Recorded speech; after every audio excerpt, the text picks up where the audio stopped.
नालासोपाऱ्यात भाजप कार्यकर्त्यांनी भूमिपूजनाच्या एका कार्यक्रमात मोठा गोंधळ घातल्याचं दिसतंय।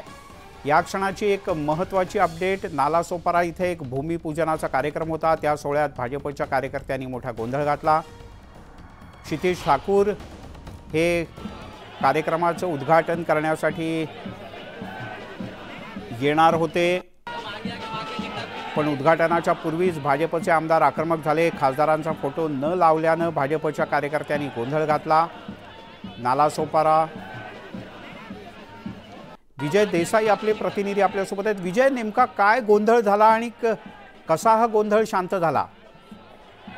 मिलिंद सर, ही एक महत्त्वाची घटना आहे। या ठिकाणी आसोळेमध्ये मोठं मल्टी स्पेशालिटी हॉस्पिटल होणार आहे आणि या हॉस्पिटलसाठी काल 8 तारखेला मुख्यमंत्र्यांनी 25 कोटीचा निधी या ठिकाणी मंजूर केलेला होता आणि यावेळी तो जो निधी आहे तो आमदार क्षितिज ठाकूर यांच्याकडे सुपूर्द केला, असं आमदार हितेंद्र ठाकूर यांनी आता सांगितलेलं आहे।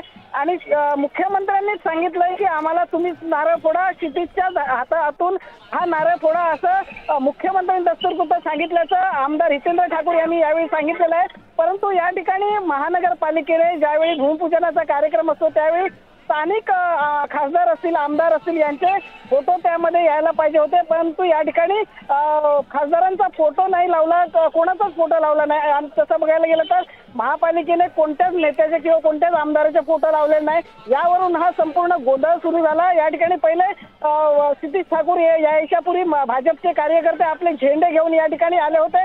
त्यांचं म्हणणं आहे की आम्ही देवेंद्र फडणवीसांनी हे काम केलेलं आहे। या ठिकाणी श्रेयवादाची लढाई आता सुरू झालेली आहे। ठीक आहे, ही घोषणाबाजी आपण पाहतो आहोत ती पुरेशी बोलकी आहे।